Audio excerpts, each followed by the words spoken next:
जन्म दुर्लभ है, ये मिले न बारंबारे।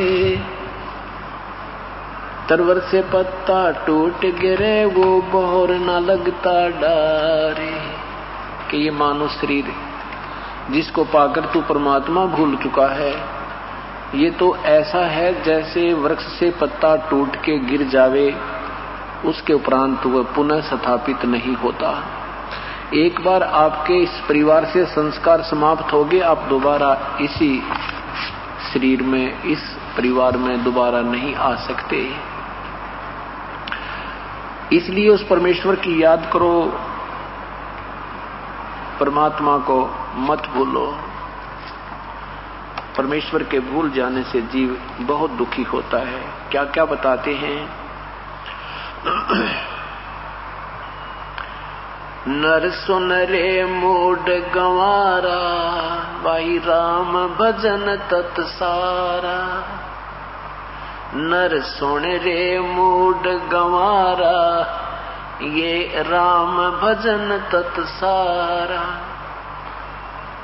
अरे नादान प्राणी मनुष्य शरीर पाकर परमात्मा को भूल रहा है।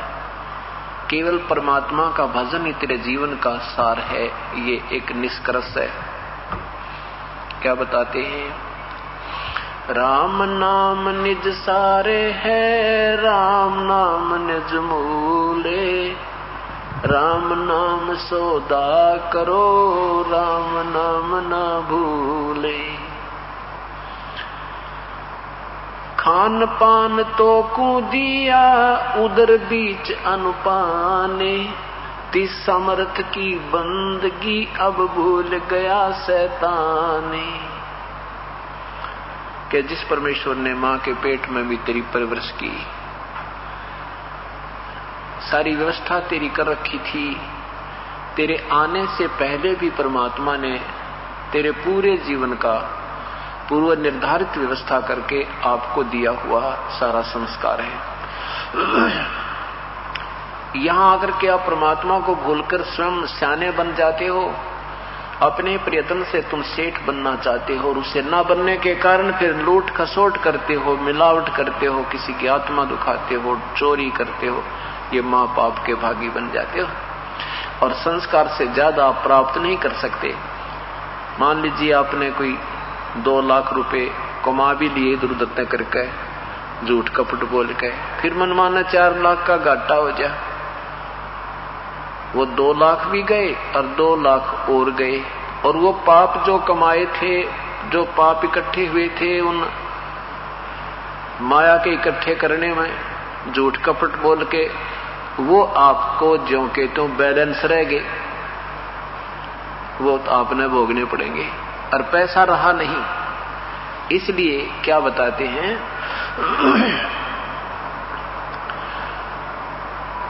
कि उस परमात्मा को याद करो। मां के पेट में भी तेरी परवरिश की, आपका पालन पोषण किया। जब बच्चा मां के पेट से बाहर आता है, उसका दांत नहीं होते, उसके साथ साथ मां के सतन में दूध बेच दिया। उससे पहले मां के सतन में दूध नहीं था।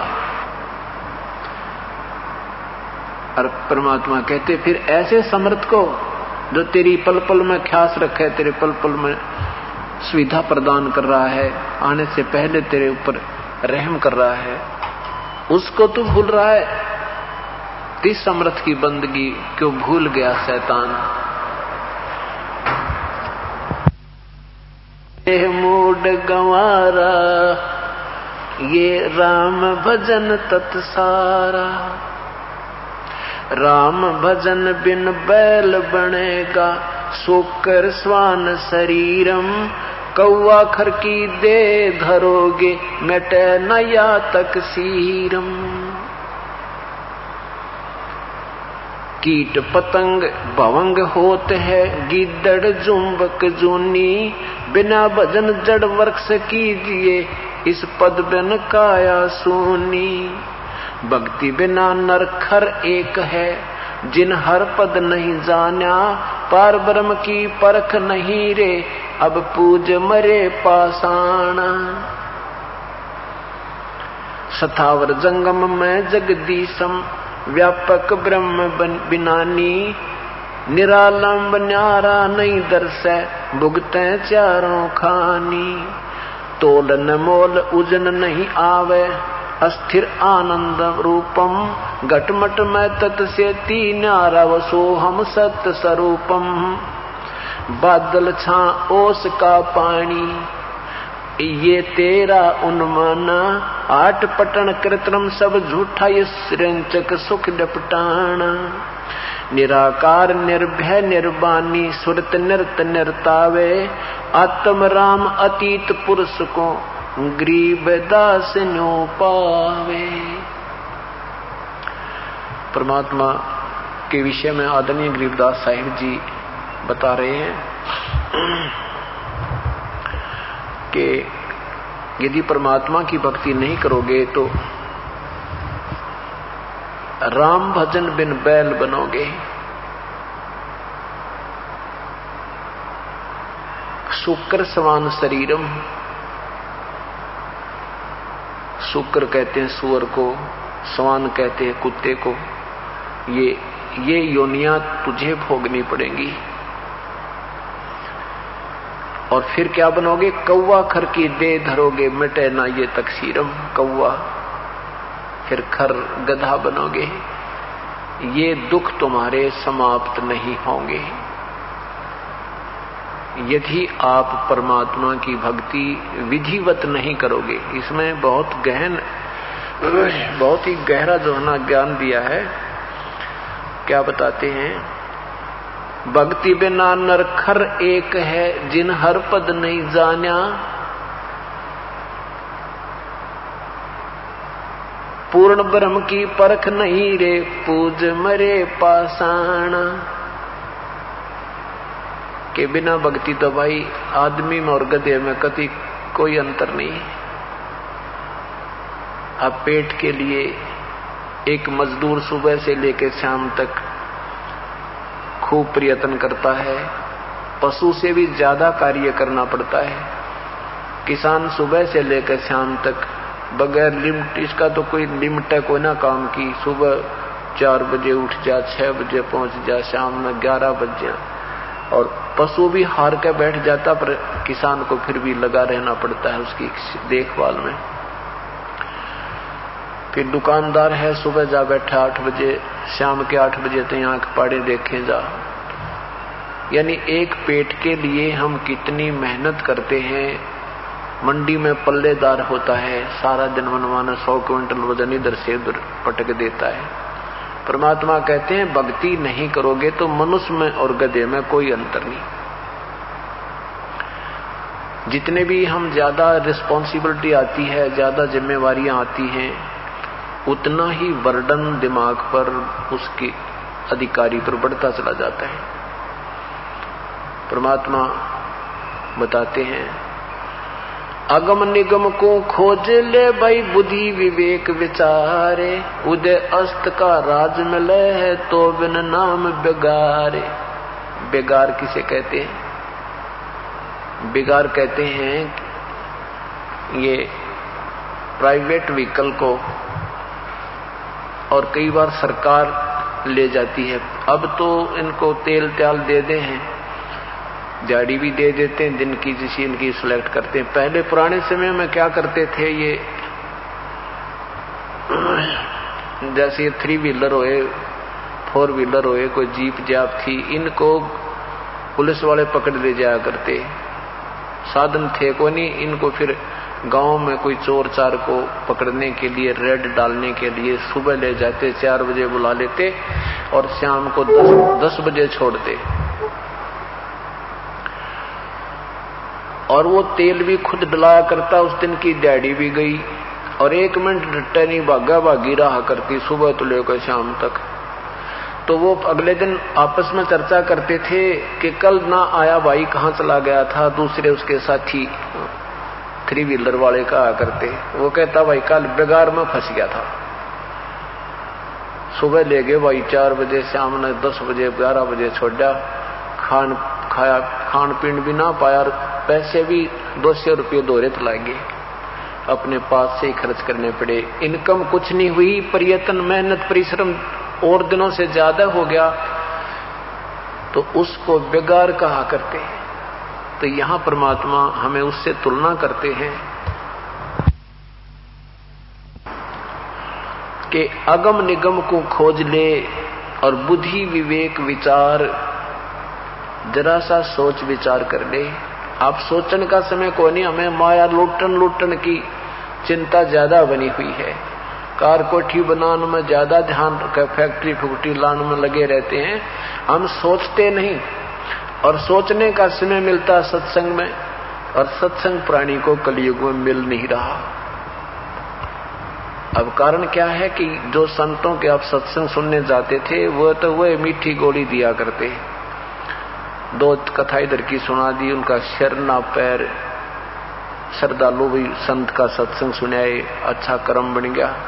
सत्संग उसी को कहते जिसमें निर्णय दिया जाता है, जिसमें शास्त्र आधार रखे जाते हैं, उसको सत्संग, सत्य के साथ साथ रहना, सत्य का आधार बनाकर चलना। तो अभी तक हमें सत्संग ही नहीं मिला था। और सत्संग में आने से ये विवेक होता है कि सचमुच ये क्या कहानी है, ये क्या जीवन है। आज हम खरबपति हैं, कल मृत्यु हो जाए फिर गदापति, कुछ भी कोई नहीं पल्ला हमारे। कल मृत्यु होते पशु बन जाएंगे। ये सारा जोड़ा जाड़ा जो सारे जीवन का प्रियतम था वो सारा का यही रह गया। और मिलना मिलाना था वो भी आप ही का पूर्व जन्म का संस्कार था, उससे कम बत्ती नहीं हो सकता। तो यहां परमात्मा याद दिलाते हैं कि मान लीजिए तुझे सारी पृथ्वी का राजा भी बना दे, पूरी पृथ्वी के राजा को और ज्यादा चिंता बन जाती है, और ज्यादा सारा दिन भागो भाग रहती है, और अंत में शरीर छोड़ जाता है। ये पृथ्वी भी यहीं रह जाती है, और सारा जीवन वो भागा दौड़ी का, वो मजदूरी जो प्रयत्न करके गया वो भी व्यर्थ जाती है, क्योंकि परमात्मा के नाम में वो समय लगाया को नहीं। इस प्रकार कहते हैं अगम निगम को खोज ले, बुद्धि विवेक विचार, उदय अस्त का राज मिले तो बिन नाम बेगार। बेगार यानी व्यर्थ। परिश्रम कर लिया, आउटपुट कुछ नहीं बनी। तो इसलिए परमात्मा याद दिलाते हैं कि भक्ति बिना नरखर एक है, जिन हर पद नहीं जाना। हर पद माने पूर्ण परमात्मा की विधिवत साधना। पद के संत भाषा में दो अर्थ होते हैं। एक तो पद होता है जैसे परमात्मा की सतिथि समझना, हर पद नहीं जाना। जैसे तीन लोक के राम हैं, ब्रह्मा विष्णु महेश, इनका यही पद है, ये इसी पद इसी कैटेगरी के राम हैं। जैसे आपने अभी राम नाम सुना है कि नर सुंदरे मूड गंवारा, राम भजन तत्सारा। अब जैसे हम राम नाम लेते हैं तो राम नाम सुनते ही हमारी बुद्धि की सुई श्री रामचंद्र जी पर पहुंच जाती है, जो श्री राजा दशरथ के पुत्र थे। क्योंकि हमें दंत कथाओं के आधार पर इन्हीं को सुप्रीम पावर बताया गया, यही पूर्ण परमात्मा बताए गए।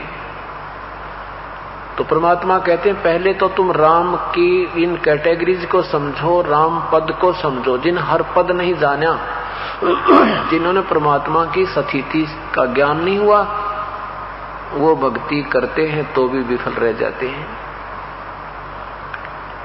तीन लोक के राम हैं, ब्रह्मा विष्णु महेश, एक एक विभाग के मंत्री हैं। एक ब्रह्मांड में इन तीनों भगवानों की एक एक विभाग की ही महिमा है, इनके ऊपर इनकी हुकूमत है, प्रभुता है। ऐसे ऐसे 21 ब्रह्मांड में इनके पूज्य पिताजी ब्रह्म, जिसे ज्योति निरंजन कहते हैं, 21 ब्रह्मांड के राम हैं। ज्योति निरंजन ब्रह्म वो भी राम हैं, उनकी ये पद है, उनकी इतनी महिमा है। 7 संग ब्रह्मांड के राम हैं पर ब्रह्म, जिसे अक्षर पुरुष भी कहते हैं, अक्षर ब्रह्म भी कहते हैं, वो इतना राम है। और सबसे ऊपर ओवरऑल कंट्रोलर वो पूर्ण ब्रह्म है जो असंख्य ब्रह्मांड का मालिक है।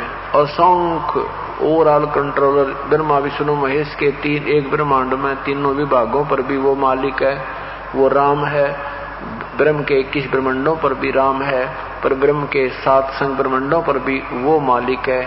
और पूर्ण ब्रह्म वो खुद है ही, वो सारे ब्रह्मांडों का मालिक है। ये पद है, ये उनका पोस्ट है, उनकी सतिथि है भगवानों की। कौन कितनी पावर का है। कहते हैं जिन हर पद नहीं जाना, जिन्होंने परमात्मा की सतिथि का ज्ञान नहीं हुआ, तो वो भक्ति करके भी असफल रह जाते हैं।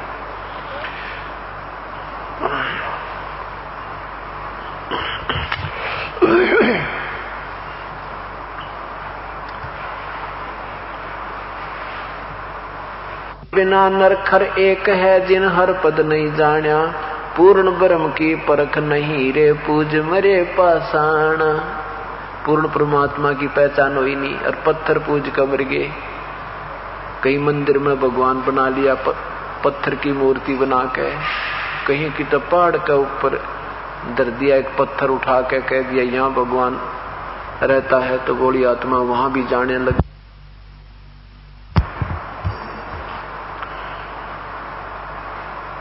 परमात्मा की महिमा का वास्तविक ज्ञान न होने से हम ज्यादा भ्रम भटक गए। और जब तक हमें पूर्ण संत नहीं मिलेगा, तब तक हम ऐसे ही भक्ति करके भी अपना जीवन व्यर्थ करते रहेंगे। व्यर्थ का तात्पर्य ये है कि जैसे आपने ब्रह्मा विष्णु महेश की साधना की, उनसे जो लाभ मिलना था वो लाभ मिल गया, स्वर्ग चले गए, या विष्णु जी के लोक में विष्णु उपासक चले जाते हैं, शिव जी के लोक में शिव जी के उपासक चले जाते हैं, ब्रह्मा जी के लोक में ब्रह्मा जी के उपासक चले जाते हैं, ब्रह्मलोक में ब्रह्म साधक चले जाते हैं। और फिर उनकी जन्म मृत्यु ज्यों की त्यों बनी रहती है। वेदों में वर्णित विधि से, गीता जी में वर्णित विधि से प्रभु प्राप्ति नहीं होती। केवल आध्यात्मिक इतना ही लाभ मिलता है, सिद्धियां आ जाती हैं, स्वर्ग महास्वर्ग में उच्च पद प्राप्त हो जाता है। ब्रह्मा विष्णु महेश की साधना से विष्णु लोक, ब्रह्मलोक, शिवलोक, ब्रह्मालोक, शिवलोक जिसकी साधना के लिए वहां पहुंच गए, वहां तो उनका समय बहुत कम है। ब्रह्मा विष्णु महेश की पूजा से बहुत ही कम समय तक स्वर्ग प्राप्ति होती है, फिर तुरंत ही 84 लाख योनियों में ये भोग भोगने होते हैं। और ब्रह्म साधना से वेदों में अनुसार वर्णित विधि केवल ओम नाम के जाप को ही आधार मान के जो जाप साधना करते हैं संत जन ऋषि जन, वो ब्रह्म लोक में चले जाते हैं और ब्रह्मलोक तक भी विनाश में आते हैं। गीता जी के अध्याय नंबर 8 के मंत्र 16 में लिखा है कि ब्रह्मलोक पर्यंत, ब्रह्मलोक तक सभी लोग पुनर्वर्ती में हैं, अर्थात ये इनके प्राणी भी जन्म मृत्यु में आते हैं, इनका विनाश होता है, ये पुनर्फिर जन्म होता है। गीता जी के अध्याय नंबर 15 के 16 श्लोक 16 में कहा है कि क्षर पुरुष ये ब्रह्म है, अक्षर पुरुष ये परब्रह्म है। इन दोनों के प्राणियों की और इन दोनों की सतिथि ये है कि इनके स्थूल शरीर नाशवान है, जीवात्मा अविनाशी होती ही है। अध्याय नंबर 15 के श्लोक 17 में कहा है कि इन दोनों से भी अलग है वो परमात्मा जिसको अविनाशी भगवान कहा जाता है, जिसको वास्तव में परमात्मा कह सकते हैं। और वही तीनों लोकों में प्रवेश करके सबका धारण पोषण करता है, वो वास्तव में अविनाशी प्रभु परमात्मा है।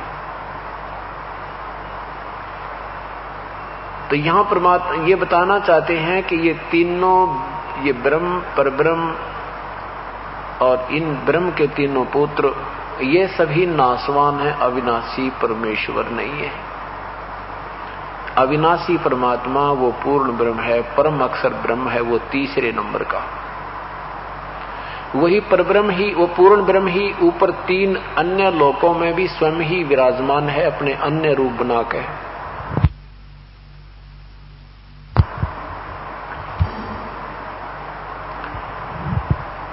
सतलोक में पूर्ण ब्रह्म सत्पुरुष रूप में है, और फिर अलख लोक में अलख पुरुष रूप में है, अगम लोक में अगम पुरुष रूप में है, अनामी लोक में वही परमात्मा अनामी पुरुष रूप में मनुष्य सदृश शरीर में विराजमान है।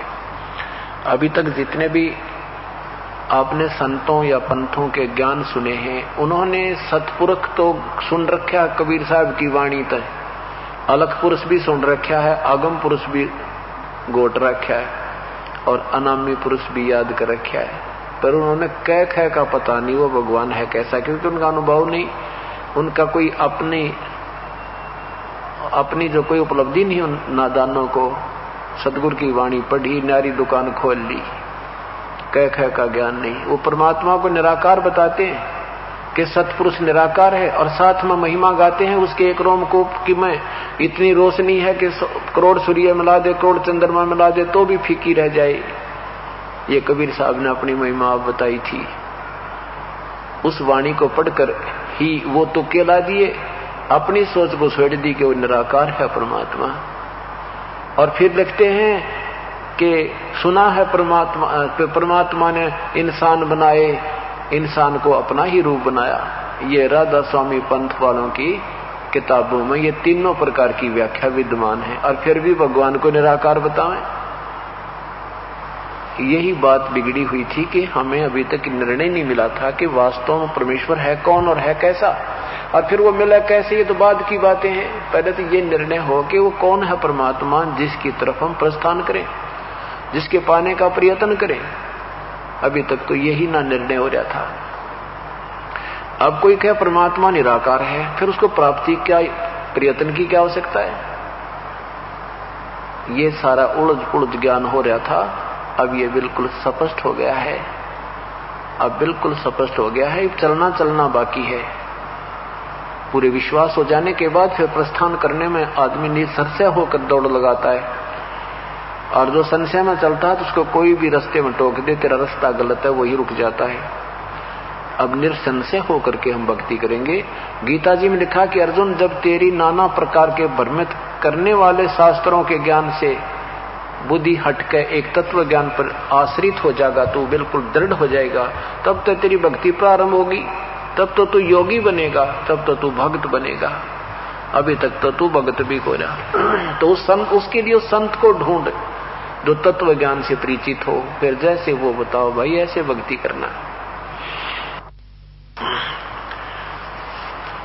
कि अब कौन से परमात्मा की भक्ति करें, हमने यही निर्णय करके चलना है, तब हम परमात्मा को चाहें भीगे और पाएं भीगे।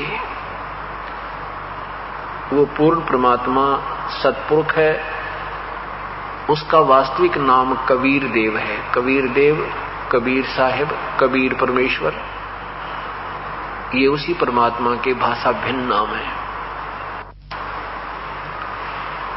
वो परमेश्वर चारों युगों में आते हैं। सतयुग में सत्सुकृत नाम रहता है प्रभु का, और त्रेता में नाम मुनींद्र होता है। द्वापर में करुणा में नाम होता है मालिक का, यानी यहाँ लोक में युग में आने का एक नाम अलग से रख कर आते हैं, और कलयुग में वो अपने वास्तविक नाम से आते हैं, जो उनका वास्तविक नाम वेदों से, कुरान पुराणों से सबसे पहले का जो वास्तविक नाम है प्रभु का, वो कबीर है। कबीर, हम उसे कबीर कहने लगे। कबीर वो है कबीर देव, कबीर देव।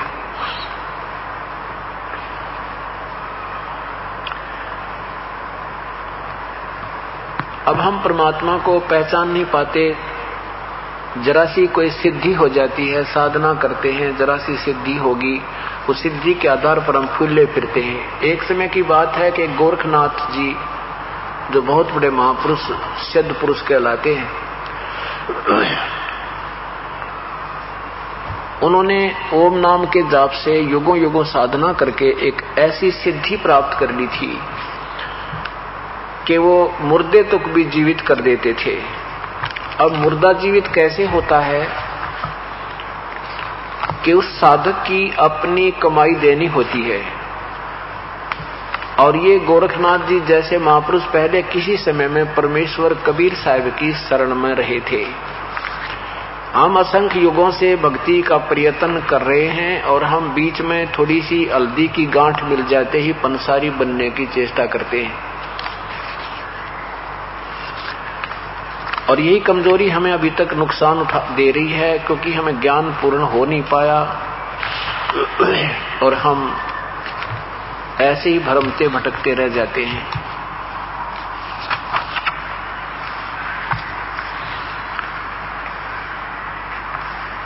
गोरखनाथ जी पहले किसी समय में परमेश्वर के बच्चे थे, किसी युग में, उस कारण से उनकी बैटरी चार्ज हो रही थी। आपको जो प्रथम मंत्र दिया जाता है उसकी महिमा बताई जाती है कि सतनाम पालड़े रंग होरी हो, 14 लोक चढ़ावे राम रंग होरी हो, 3 लोक पासंग धरे रंग होरी हो, तो ना तुले तुलाया राम रंग होरी हो। कि एक जो श्वास का नाम की कीमत है, आपको श्वास का सीमन दिया जाता है, उसकी इतनी कीमत है कि उसके तुलना में एक पालड़े में वो एक श्वास के द्वारा की गई विधिवत साधना, यानी परम संत से उपासना प्राप्त करके पूर्ण संत से, और उसके बाद मर्यादा में रहते हुए आप जो साधना करते हो, उसकी एक श्वास की कीमत इतनी हो जाती है कि एक पलड़े में एक श्वास की कीमत रख दे सतनाम की, और दूसरे तराजू के पलड़े में 14 लोक, और ये 3 लोक ब्रह्मा विष्णु महेश वाले लोक भी धर दे, ये पासंग रख दे, तो भी वो एक सांस की कीमत का पलड़ा भारी रहता है, अर्थात वो ज्यादा कीमती है। ऐसे ऐसे आप कितने सांस ले रहे हो अब दिन में, और पार ना हुए तो फिर आप पंसारी बन जाओगे अगले जन्म में। मनुष्य जन्म भी होगा, जो गुरुद्रोही नहीं होंगे उनका तय, और मनुष्य जन्म होगा तो फिर आपसे बचपन से सिद्धियां शुरू हो जाएंगी और आप भक्ति भूल जाओगे, दुनिया ने राज्यीकरण पर लग जाओगे। ये देखा है कि गांव में एक बाबा जी रहता था, बचपन में उसने ऐसा चमत्कार कर दिया, छोटा सा बालक था, उसने ऐसा कर दिया, फिर वो बड़ा होकर के उसका मंदिर बना दिया, मृत्यु होगी, उसके बाद कई पीढ़ी तक उसकी पूजा में लगे रहे, और वो अपनी कमाई बर्बाद करके नादान चला गया, प्रभुता का पात्र। ऐसे ही ये गोरखनाथ जी परमेश्वर की पुण्य आत्मा थी, पहले के जन्म की, किसी जन्म की, और खूब डट कर भक्ति करके पार हुआ नहीं, बीच में कोई न कोई बाधा काल अड़ा ही देता है, इस जीव ने पार होने नहीं देता। अब ये सावधानी आपको इसलिए करवाई जा रही है कि बीमार मत खाना, ये पहले गलती बहुत हो चुकी अपने से, जिनका अभी तक खामियां न भोग रहे हैं। अब आपको सब फाउल पॉइंट बताए जाते हैं, इन तरीके से भक्ति आपका की बर्बाद होती है, इस तरह इसको बचाया जा सकता है। जो दास के वचनों को सही मान जाएंगे उनका बेड़ा पार है। जहां हम जाएंगे सतलोक में, वहां वास्तव में रहने का स्थान है, वो खाली जगह नहीं है, वहां केवल निराकार नहीं है, ये वास्तव में रहने का स्थान ही सतलोक है। ये तो हम गलत जगह कैद में डाल दिए, यहाँ पर अस्थाई ये कैद में दे दिया हमारे को, यहाँ पर ये पुनिशमेंट है अपने को। यहाँ देख रहे हैं हमने मकान बना लिया तो ओले सिर ना फोड़ेंगे, सर्दी ना सतावेगी, धूप तो बच जाएंगे, नहीं तो सारी ही आपत्तियां ऊपर ही गिर रही हैं। जो दूसरे प्राणी देख रहे हो आप, पशु हैं, पक्षी हैं, उनके बच्चे सर्दी में मर रहे हैं, खप रहे हैं, धूप में तड़प रहे हैं, प्यास पानी मिले ना मिले, मच्छर काटे। तो ऐसे यहाँ हम पुनिशमेंट मिली हुई है। अपने को भी यहाँ क्या सुख है मनुष्य जीवन में, कोई सुखी नहीं है, बेशक चाहे ऊपर ले मनते हैं ठीक ठाक कहता ही रहे, पर सुखी कोई नहीं है। हम सतलोक में रहेंगे, वहां उस परमात्मा के क्षेत्र में, इसीलिए ये 4 स्थान बनाए हैं। यदि आपने सतलोक में सह शरीर है, पूरा परिवार होगा आपका, आपके शब्द से उत्पत्ति होगी और वहां इतना आनंद होगा, सारे ही ठाठ हैं, खान पीन के, भगवान के वहां पर जो फल फ्रूट तेज पुंज के बने हुए, तेज पुंज के वृक्ष हैं, तेज पुंज का पानी जल है, अमृत है, और तेज पुंज के वहां पर खीर यानी दूध के बहुत बड़े बड़े सरोवर भरे हैं। यहाँ काल ने नकल की हुई है, यहाँ भी अक्षीर समुद्र है, एक दूध का समुद्र है काल के लोक में भी, उसकी डुप्लीकेट को बनाया हुआ है और इसके और वहां के तत्वों में बहुत अंतर है। इसलिए वहां जाने के बाद फिर अपनी कभी मृत्यु नहीं होगी, कभी मृत्यु नहीं होगी, कभी वहां फिर वृद्ध अवस्था नहीं आती, युवा शरीर ही बना रहता है। और वहां कोई गर्मी और सर्दी नहीं, किसी प्रकार की कोई आपत्ति नहीं, ना कोई काम। अब देखो हर इंसान चाहता है मैं कम काम करूं, सुविधा गणी हो जाए। काम तो हम मजबूरी में करते हैं, अगर बिना किए काम हमारा बात बन जाओ तो कोई कार्य नहीं करे। तो हम यहाँ क्यों ऐसा कर रखे, जैसे रिमोट लगवा रहे हैं, बैठे बैठे टीवी भी चल पड़े, वीसीआर भी चल पड़े, और बैठे बैठे दरवाजे भी खुल जाए, हो सके है बिजली भी ऑन ऑफ होने लग जाए लोटे लोटे। तो कहने का भाव ये ऐसा क्यों सोच रहे हम ऐसे लोक में रहा करते जहां पर हमने कति प्रयत्न नहीं करना पड़ता था, हमारा तेज पुंज का नूरी शरीर था। वहां पर एक मनुष्य, एक प्राणी का जो शरीर की शोभा 16 सूर्य जितना तेज है, इतना सुंदर शरीर है। केवल प्रकाश नहीं, जैसे कई कहते हैं ना भाई इस भाई के शरीर में बड़ा नूर है, इस भगत के शरीर में बड़ा नूर है, बड़ी चमक है। ऐसा शरीर तो मनुष्य जैसा ही है, लेकिन उसमें से जो उसका तेज है, उसमें जो एक कांति है, वो 16 सूर्य के प्रकाश तुल्य है। इतना सुंदर शरीर प्राणी को वहां मिलेगा। तो यहां मैं जो बता रहा था आपको कि एक श्वास की कीमत इतनी है, और उस जैसे एक मुर्दा जिंदा कर दिया गोरखनाथ जी ने या किसी ने, तो गोरखनाथ जी के उतने श्वासों की, जैसे एक मनुष्य वो 20 साल रहा, 10 वर्ष रहा जिंदा हुआ हुआ, उस समय जितना उसको श्वास मिलने थे, वो गोरखनाथ जी की पूंजी जो मनुष्य शरीर उसको आगे प्राप्त होना था, वह डिडक्ट होगी, वहां से निकाल कर उसको दे दी अपनी कमाई तक। तो इसलिए आधुनिक परमात्मा कबीर परमेश्वर कहते हैं कि मुर्दे कहाँ जीवावता तो भी मुर्दा माही। गोरखनाथ को कहते हैं कि गोरखनाथ जी तू कहाँ मुर्दे जिंदा करके प्रसन्न हो रहा है, तो भी मुर्दा होगा एक दिन, तेरी पूंजी अक्षीण हो जाएगी।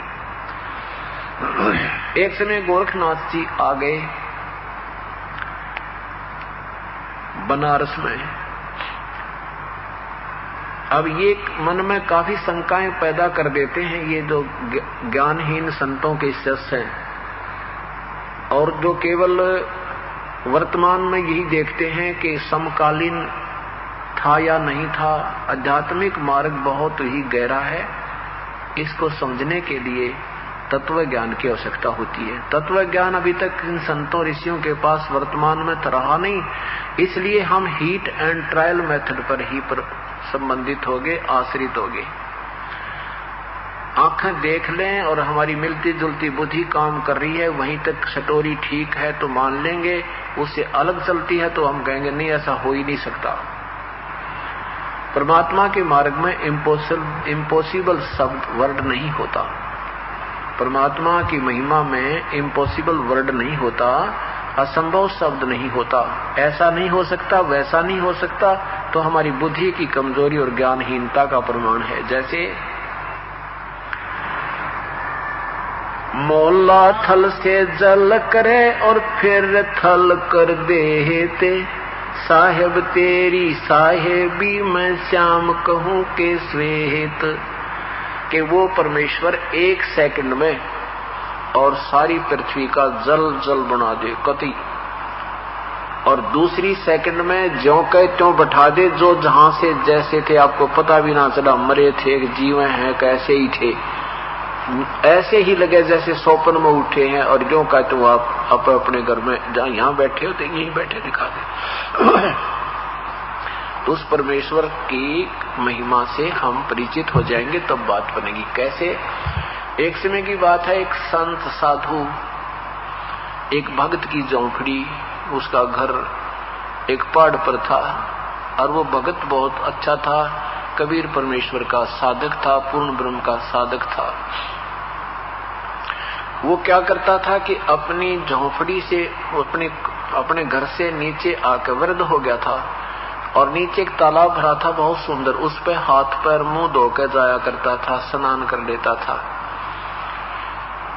अब वो काफी बीमार हो गया, उठा नहीं जा रहा था। अब उसने सोचा कि हे भगवान, आज तो मैं हाथ नहीं धो सकता, मुख भी नहीं धो सकता, और स्नान भी नहीं कर सकता। इतनी तड़फ बन गई कि अब क्या होगा, मैं कैसे जाऊंगा, बुखार मुझे बन गया है, शरीर बिल्कुल कमजोर हो गया है, नीचे तक मैं जा नहीं सकता, क्या होगा मेरे साथ। ऐसी पुकार करके, और जरा सा आत्मा से पुकार की थी, हे प्रभु अब क्या होगा मेरा। कहते इतने में इतनी जोर की बारिश हुई, इतनी जोर की बारिश हुई कि वर्षा होकर के वो छोटा सा तालाब था, वो भर के, और सारा कहते पूरी पृथ्वी पानी से, पूरी पृथ्वी में पानी कई सैकड़ों फुट इकट्ठा हो गया, और उस भगत की उस कुटिया के बिल्कुल पास पहुंचा दिया भगवान ने। और जब उसने मुंह धोया, पानी पिया, और फिर धीरे धीरे वापस कर दिया। कहते 2 मिनट के बाद फिर नो की सृष्टि, पूरी सृष्टि खत्म कर दी, पूरी पृथ्वी के इंसान खत्म कर दिए, और दूसरी मिनट के बाद जो के तो जैसे थे रख दिए, किसी को ये भी नहीं पता तुम मर गए जीवो। तो ये जो कथाएं हैं, ये परमात्मा के उच्च लेवल की बातें, हमारी बुद्धि से बाहर की बातें। प्रभु जो चाहे सो कर सकता है, एक सेकंड में सारे ब्रह्मांडों को छू मंत्र कर दे, और दूसरी सेकंड में जो के नो दर दे, इसको समर्थ परमात्मा कहते हैं। तो परमात्मा की महिमा को सुनते समय मन में अविश्वास और मन गढ़ंत कहानियों की तरफ ध्यान नहीं जाना चाहिए। मन में उमंग उठे, खा भगवान क्या नहीं कर सकता, परमात्मा क्या नहीं कर सकता, प्रभु जो चाहे सो कर सकता है। तो इस प्रकार हमारे अंदर फिर श्रद्धा उत्पन्न होगी। अब इन संतों ने ऐसी दंत कथा और उठपटांग ज्ञान बना दिया कि ऐसा नहीं हो सकता, ऐसा नहीं हो सकता। अब करके देखा, ये कोई बात है? अब कोई कई सूर्य बना के दिखाओ भगवान, हम नहीं मानते। तो परमात्मा ने बना दिया, और फिर जरूरत पड़ेगी फिर बना देगा। एक सेकंड में जो चाहे सो कर सकता है, इसीलिए उसको प्रभु कहा जाता है, स्वामी कहा जाता है। और जो परमात्मा पर विश्वास नहीं करते, वो भक्ति योग प्राणी नहीं है। वो बेशक ड्रामा करते रहे, उनको लाभ मिला कोई ना। एक समय की बात है, एक नगर में परमात्मा के साधक, 2 साधक थे। एक 40 वर्ष से साधना कर रहा था, एक अभी लेटेस्ट ही था, 4 वर्ष से प्रभु के चरणों में भक्ति विधिवत जैसा मिली वो करने लगा था। स्वर्ग से एक भगवान की चर्चा करते थे, आनंद आता था। एक दिन देवदूत ने भगवान से कहा कि प्रभु, एक नगरी में आपके 2 भक्त अटूट श्रद्धा से लगे हुए हैं, परमात्मा आपके बिना तो किसी का जिक्र ही नहीं करते, बड़े आपके सही भक्त वो 2 ही हैं उस नगर में। परमात्मा ने कहा ना भाई, उनमें से एक ही मेरा भक्त है, दोनों को नहीं। तो देवदूत ने कहा कि भगवान फिर वो है जो 40 साल से बैठा है, इतनी लंबी दाढ़ी बना रखी आपके नाम पर, भगवान समर्पित है वो तो। परमात्मा ने कहा ना भाई वो नहीं, वो जो 4 वर्ष से लगा है ना, वो मेरा सही भक्त है। अब उस देवदूत ने सोचा भगवान के समझन में फर्क रह गया कि तय। कहने लगे जीवन उसका इधर घर है ना उर्ली साइड में, और वो इतनी बड़ी बड़ी दाढ़ी है, 40 साल से लग रहा, वो है जी आपका सही भक्त। भगवान बोले ना भाई, मेरा वो भक्त नहीं है, वो दूसरा जो 4 वर्ष से लगा ना, उसका इधर नगर है। तो देवदूत ऐसे शर्मा खाज करने लगा। भगवान ने कहा भी क्या मेरी बात पर विश्वास नहीं तुझे? देवदूत बोला नहीं ऐसी बात नहीं प्रभु, हमारी बुद्धि छोटी है, आप जो कहो वही होगा, परंतु अब क्या बताऊं मालिक। उसके मन की बात जानकर परमात्मा ने कहा भाई एक काम करिए, तू प्रतिदिन उनसे 11 बजे मिलने जाता है तो आज तो 2 बजे जाना और उनसे ये पूछना, कल 2 बजे जाना, उनसे ये प्रश्न करना वो के उत्तर दे फिर मुझे बताना। वो 2 बजे पहुंचा 11 बजे की बजाय। अब 3 घंटे देर होने का कारण वो प्रथम के पास पहुंचा। उसके तो मन में न्यू थी ना, वो 40 साल से भक्ति कर रहा है, वो सही भगत है, उसी के पास चलता हूं। सबसे पहले उसी के पास गया और उसने पूछा कि देवदूत आज तो बहुत देरी कर दी, आप आते थे ना, भगवान की चर्चा होती थी, बड़ा अच्छी तरह समय व्यतीत हो जाता था, आज 3 घंटे हो गए आपकी जो ना राह जो रहा था, मैं तो आंखें फट गई आपको देखते देखते, क्या कारण हो गया, इतना देर क्यों कर दी? देवदूत कहने लगा भाई एक कमाल हो गया, और वो कमाल देख के आया मैं। क्या कमाल हो गया कि भगवान ने कमाल कर दिया। परमात्मा ने आज भाई 1 बजे एक हाथी को सुई के छिद्र से निकालना था, भाई मैं देखने के लिए रुक गया, इसलिए देरी होगी। तो उस 40 वर्ष के साधक ने पूछा फिर क्या हुआ?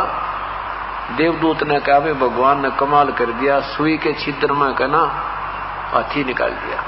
अब वो 40 साल का महात्मा बढ़ रहा था ने बोला देवदूत ऐसी झूठ बोल जो किसी का जच जा, किसी को यकीन होए है, क्यों गोपोड़ पेल है, सुई के छिद्र में हाथी निकलता है कभी? क्यों भगवान के जो है ना अविश्वास और हो जाएगा लोगों को ऐसी कथा उल्टी सुल्टी सुनावे तो।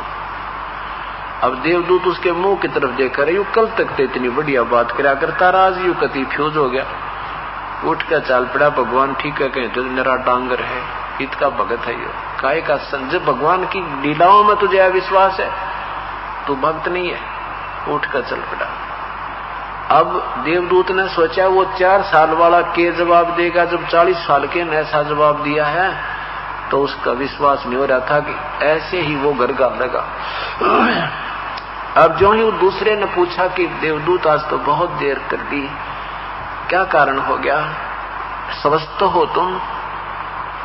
देवदूत ने कहा भाई स्वस्थ हैं, और ये कारण हो गया, आज 1 बजे भगवान ने सुई के छिद्र में हाथी निकालना था, और वो दृश्य देखने खातिर में रुक गया। और भाई जब उन्होंने वो हाथी निकाल दिया, भाई सुई के छिद्र में का भाई कमाल कर दिया, भाई अचरज कर दिया भगवान ने, सुई के छिद्र में का हाथी निकाल दिया। तो वो 4 साल वाला भक्त कहता है कि देवदूत ये भी कोई अचरज की बात है भगवान के लिए, भगवान काट दे सारी पृथ्वी ने छिद्र के अंदर थे, कमाल कर दिया आपने, उसके लिए क्या अचरज है? हमारे जैसे बुद्धिहीनों के लिए अचरज हो सकता है, परमात्मा जो चाहे सो कर सकता है। अब देवदूत ने 4 साल के भगत को सीने से लगाया, 4 साल आयु नहीं थी, यानी 4 वर्ष से साधना करने लगा था, सीने से लगाया ने बोला धन है तेरे माँ बाप ने जिससे जन्म लिया, वो तो जमा बैल बैठा है, उसने तो 40 साल खो दिए डकम्बे ने। जो भगवान पर अविश्वास करते हैं, परमात्मा की महिमा में जिसको विश्वास नहीं होता, वो भक्त नहीं, वो तो ड्रामा कर रही। अब क्या कारण है कि हमने परमात्मा के मार्ग में ब्लाइंड फेथ करना होता है, अंधविश्वास, और उस अंधविश्वास का नाजायज फायदा ये उठाएंगे कौन? ये नकली संत। अब भक्तजन तो उसी अंधविश्वास से इनके पास पहुंच गए पूर्ण संत जान मान के, और ये थे दीपक, जैसे पतंग जाते हैं दीपक के ऊपर, एक शीतल वस्तु मान के, एक प्यारी वस्तु समझकर वो पड़ते जला दे, फूंक देते हैं। इन संतों के भक्तों के फूकने का तरीका बहुत मीठा है, स्लो पॉइजनिंग जैसा है। अब ये ऊपर तो मीठे बोलते दिखे पर जीवन बर्बाद कर जाते हैं, न इनके पास भक्ति है, वास्तविक ज्ञान नहीं, और मनुष्य से अनमोल मनुष्य जीवन को इन्होंने खो दिया। ए भगवान, तो ये हम जाते तो इनके पास संत समझ गए ये थे असंत, ये तत्व ज्ञान से अपरिचित थे, शास्त्र विरुद्ध साधक थे। पवित्र गीता जी के अध्याय नंबर 16 के मंत्र 23-24 में लिखा है कि जो शास्त्र विधि को त्याग का मनमाना आचरण अर्थात मनमानी पूजा करते हैं, शास्त्र के विरुद्ध साधना करते हैं, उनको ना कोई गति होती, ना कोई सुख मिलता, ना ही उनका कोई कार्य सिद्ध होता, अर्थात सब व्यर्थ है। इसलिए अर्जुन साधना करने के लिए के निर्णय करने के लिए तुझे कर्तव्य और अकर्तव्य की जो काम करने चाहिए, साधना भक्ति की जो क्रियाएं करनी चाहिए और न करनी चाहिए, उनके लिए शास्त्री गवाह है तेरे लिए। और किसी की दंत कथा पर विश्वास मत करना।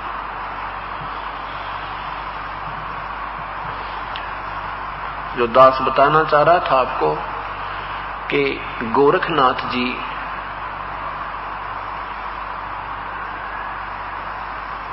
बनारस में श्री रामानंद स्वामी रामानंद जी जो कबीर साहब के मुंह बोले गुरुदेव थे, औपचारिक गुरुदेव थे, उनसे चर्चा करने के लिए आ गए, क्योंकि श्री रामानंद जी ने वहां पर 1400 ऋषि प्रचारक बना रखे थे। वैष्णव परंपरा का उत्थान हो रहा था, नाथ परंपरा पतन की तरफ चल रही थी। तो ये बेशक शरीर छोड़कर चले जाते हैं, सिद्धि प्राप्त करके स्वर्ग में स्थान भी प्राप्त कर लेते हैं, लेकिन इनकी आस्था यहाँ जैसे पितरों की अपने वंशजों में अपने वंशजों में और ऐसे भूतों की अपने परिवार में, ऐसे ही इन संतों की भी फिर अपने ग्रुप में ज्यों की त्यों आस्था बनी रहती है। और इन अपनी कमाई करके स्वर्ग चले जाते हैं। स्वर्ग से जब चाहे आकर के ये मनुष्य शरीर धारण जो का त्यों करके यहाँ प्रकट होकर अपना कार्य कर जाते हैं। तो ऐसे गोरखनाथ जी वैसे तो बहुत पहले हुए थे, लेकिन ये एक सिद्धि एक मुक्ति होती है जैसे 4 मुक्तियों में, तो इनमें कोई सी भी एक मुक्ति जिसको प्राप्त है वो व्यक्ति जब चाहे यहाँ उसी रूप में या दूसरा रूप बनाकर अपने मनुष्य शरीर में यहाँ आ जाते हैं और फिर सह शरीर वापस ले जाते हैं, फिर आ जाते हैं। हम उनको पहचान नहीं पाते क्योंकि हमने तो उनके चित्र बना रखे काल्पनिक, उनका शकल कुछ और होती है। तो वहां जब यहाँ आते हम पहचान नहीं पाते ये गोरखनाथ है या कोई और बाबा जी है, वो होते हैं वही संत। जैसे हम कथाएं सुना करते कि एक समागम हो रहा था, वहां पर गोपी चंद भर्तरी आ गए। गुरुजी ने थोड़ी देर के बाद बताया कि ये तो यहाँ 2 बैठे थे। बताऊं कौन थे? ये गोपी चंद भर्तरी थे। जाकर देखा ना पाए। तो ऐसे ये जब चाहे आ सकते हैं, जब चाहे अपने लोक में जा सकते हैं। जैसे सुखदेव ऋषि को स्वर्ग से बुलाया गया था राजा परीक्षित को उपदेश और कथा सुनाने के लिए, ऐसे ही सुखदेव ऋषि आए थे चरणदास जी को नाम देने के लिए। चरण सिंह ये नहीं जो व्यास वाले नहीं, एक वैष्णव परंपरा के महात्मा दिल्ली में चरणदास हुए हैं, उनको भी सुखदेव ऋषि ने आकर के उपदेश दिया था और वो अपनी वैष्णव परंपरा चलाई थी। उसी वैष्णव परंपरा में आगे चल के नित्यानंद जी गुमानी दास वैष्णव के शिष्य हुए थे। तो ये कथाएं हैं, ये इतिहास है इस अध्यात्म का। इससे परिचित होकर ही हम भक्ति करेंगे। भक्ति करना और ये कह देना राम नाम जप लो भाई, मैं नाम दे दूंगा तुम भज लो, ये तो 2 अक्षर की बात है। लेकिन उस नाम पर डटे रहना, उसके से डगमग ना होने के लिए ये सब ज्ञान सुनाया जाता है। ये एक दौड़ बनाई जाती है, एक बाढ़ बनाई जाती है इस भक्ति रूपी खेती को सुरक्षित रखने के लिए। तो गोरखनाथ जी ने आकर के अपनी नाथ परंपरा को बढ़ावा देने के लिए रामानंद जी को ललकारा, स्वामी रामानंद जी को ललकारा और कहा कि मेरे साथ गोष्ठी कर, क्योंकि परमात्मा के ज्ञान से आम व्यक्ति से अधिक गोरखनाथ बहुत ज्यादा परिचित थे और उनको अपने ज्ञान का अभिमान था और साथ में फिर सिद्धि थी। और वो दोनों अभिमान गोरखनाथ में प्रवेश थे और यही जीव के नुकसान का मूल कारण होता है। भक्ति का सबसे बड़ा दुश्मन अहम है जीव का, किसी प्रकार का भी हो जाइए, किसी प्रकार का, उसी दिन आपकी भक्ति अक्षीण होने लग जाएगी। तो क्या हुआ कि गोरखनाथ जी ने कहा कि मेरे साथ रामानंद चर्चा करे, और जो हार गया गोष्ठी में शास्त्रार्थ में वो जीतने वाले का शस होगा, तथा सारे उसके शस भी उसी परंपरा में लीन कर दिए जाएंगे, उनको डिजोल्व कर दिया जाएगा। अब रामानंद जी को पता था कि ज्ञान तो चलो हम भी कहेंगे गोरखनाथ, ज्ञान में तो हम नहीं जाने देंगे गोरखनाथ को, परंतु उसके पास सिद्धि है और लोग ड्रम में देखकर खुश होते हैं। और शास्त्रार्थ का फैसला कैसे होता था? श्रोतागण सुनते थे, दो जने बैठ जाते थे, दो भक्त, दो संत, दो ऋषि आपस में चर्चा करते थे और फैसला था उन श्रोताओं के हाथ में। जो ताड़ी जिसकी घड़ी बजा दे वो विजयी हो जाता। और भले ही उनको कुछ पता नहीं ये बोल क्या रहे हैं या कह क्या रहे हैं, कोई ज्यादा संस्कृत बोल देता, वो प्रशंसा का पात्र हो जाता, विजयी हो जाता। ये शास्त्रार्थ ने ईब तक घर गाल रखे थे। आपने सत्यार प्रकाश के विषय में विस्तृत व्याख्या रह कर्म सुनाते रहे हैं। उसमें महर्षि दयानंद जी से एक प्रश्न करता है कि परमात्मा साकार है कि निराकार। 7वें सुमोल्लास में 154 पृष्ठ पर कहता परमात्मा निराकार है, 155 पर सिद्ध करा है परमात्मा साकार है।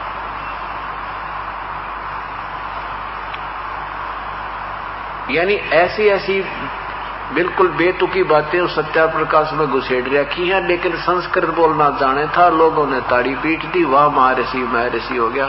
और सारी ओट पटांग बातें, सारी निराधार बातें वेद के विरुद्ध लिख रखी। तो ऐसे इनका तुक्का न्यों लगा रहा इन संतों और ऋषियों का। और परमात्मा आए थे, कबीर परमेश्वर आए थे, वही तत्व ज्ञान जो आज दास बता रहा है, उन्हीं की दी हुई ये कथाएं सुना रहा हूं, उनके द्वारा जो मालिक ने मेहर बख्शी थी अपने समय में। लेकिन उस समय के ऋषियों ने और महर्षियों ने, इन ब्राह्मण लोगों ने, ब्राह्मण मीन जो भक्ति कराते हैं गुरु लोग, ब्राह्मण वैसे तो भक्त को कहते हैं, साधक को कहते हैं। और फिर इनको पदवी दे दी जाती है गुरु पद की कि यही शिक्षक हैं, यही हमें भक्ति मार्ग बताएंगे, इसलिए वो गुरु पद पर आ गए थे। उनको ज्ञान था नहीं शास्त्रों के विषय में, और परमात्मा को कहा ये तो मूर्ख है, ये क्या जाने वेदों के बारे में, ये क्या जाने संस्कृत गीता जी के बारे में, क्या जाने ये पुराणों के विषय में, ये झूठ बोलता है, ये कहीं नहीं लिखा ब्रह्मा विष्णु महेश नासवान है, ये तो अजरो अमर है, सर्वेश्वर है, महेश्वर है। ठीक है, हमारे पूर्वज बोले बाड़े थे, उनको ज्ञान था नहीं, उन्हें सोचा भी ये ऋषि जी तो विद संस्कृत जानता है और शास्त्र भी संस्कृत में है, और हमारे गुरु जी कबीर परमेश्वर ये तो अशिक्षित है, ये वेदों के विषय में तो नहीं जानते होंगे। यह बात न्यों बिगड़ी रही। और परमात्मा क्या कहते हैं, वेद हमारा भेद है और मैं वेद में ना, और जिस वेद से मैं मिलूं वो वेद जानते ना। वेद तो मेरा ही गुणगान कर रहे हैं। अब चारों वेदों में कबीर साहब की महिमा नो ठोक कबर रखी है। पूर्ण परमात्मा कबीर है, ब्रह्मांडों का रचनहार कबीर है, सारे दुखों का निवारण करने वाला कबीर है। वो जब चाहे आ जाता है, वो सह शरीर है, उसका नाम कबीर है।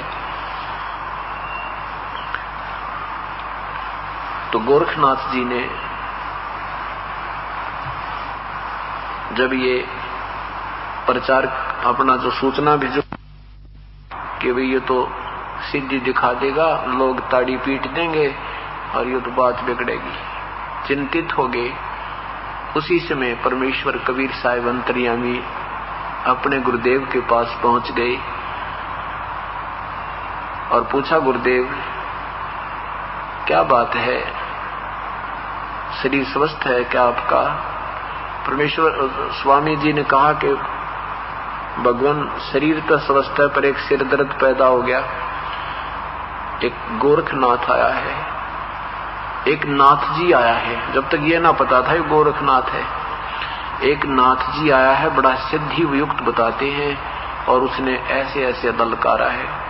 वो जाते ड्रामा दिखा देगा, लोग ताड़ी पीट देंगे और वही आपा ने हरा देंगे।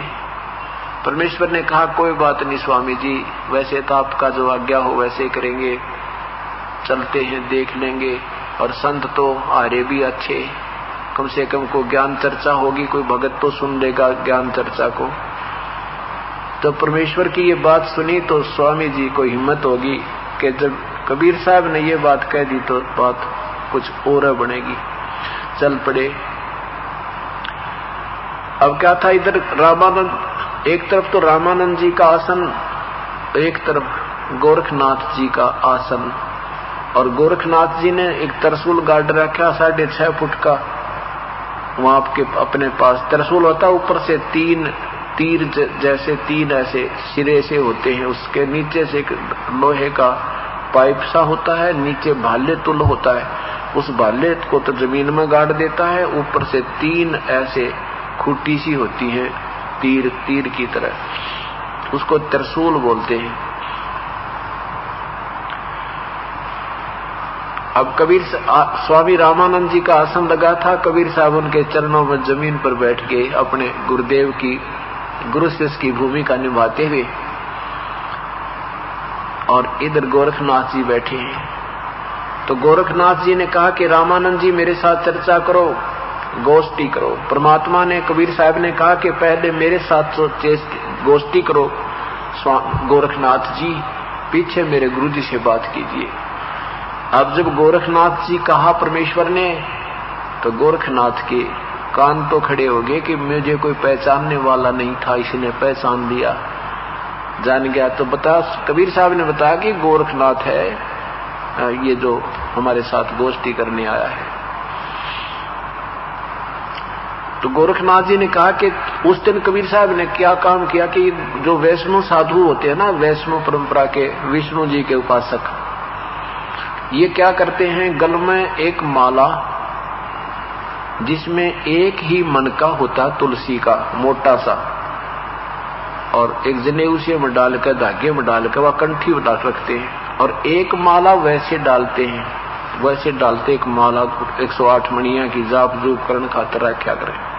लेकिन वो एक मनिये वाली जो माला है, एक मनके वाली जो कंठी बोला उसने, वो पहचान है कि वैष्णव साधु है। माथे में तिलक और हाथ में एक लुटिया लोटा करमंडल सा साथ रखे, एक जोड़ी और एक सोटी, एक फावड़ी सी रखा। वो सारा साजबाज लेकर कबीर साहब उस दिन सज दज कर गए थे, पूरे वैष्णव साधु बनकर, वैष्णव साधुओं जैसी, संतों जैसी वेशभूषा, पूरा साजबाज बनाकर स्वांग रच कर गए थे।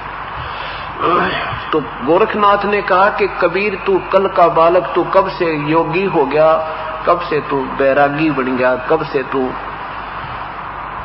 वैष्णव साधु बन गया, और 2 कल का बच्चा, तेरी उम्र क्या है, तू गोष्ठी करेगा गोरखनाथ से। तो परमात्मा कहते हैं कि गोरखनाथ जी, यदि मेरी उम्र पूछता है तो वो बताता हूं कि मैं कब से बैरागी बन गया। कब से बहे बैरागी कबीर जी, कब से भये बैरागी। रामानंद गोरखनाथ जी कहते हैं तू कब से बन गया बैरागी। परमात्मा कहते हैं कि मैं बताऊं कब से। नाथ जी कब से भया बैरागी। नाथ जी जब से भया बैरागी, मेरी आद अंत सुध लागी। 2 कार आद का मेला, नहीं गुरु कोई ना था चेला। तब का तो हम योग उपास्या, तब का फिरूं अकेला। कहते हैं मैं उस समय से बैरागी हूं जब ना तो ये पृथ्वी बनी थी, ना कोई ब्रह्मांड रचे थे, एक अनामी लोक था, वहां मैं अकेला रहता था।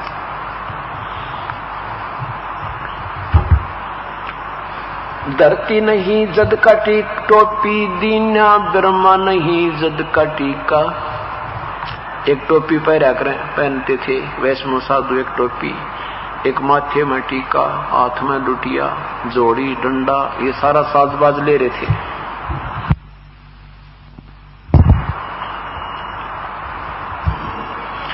धरती नहीं जद की टोपी, दीना ब्रह्मा नहीं जद का टीका। शिव शंकर से योगी ना थे तब का झोड़ी सिक्का। द्वापर की हम करी फावड़ी, त्रेता को हम दंडा। सतयुग मेरी फेरे दुआही, कलयुग फेरो नौखंडा। गुरु के वचन साध की संगत, अजरग अमर घर पावे। कह कबीर सुनो हो गोरख, हम सबको तत्व लखावे।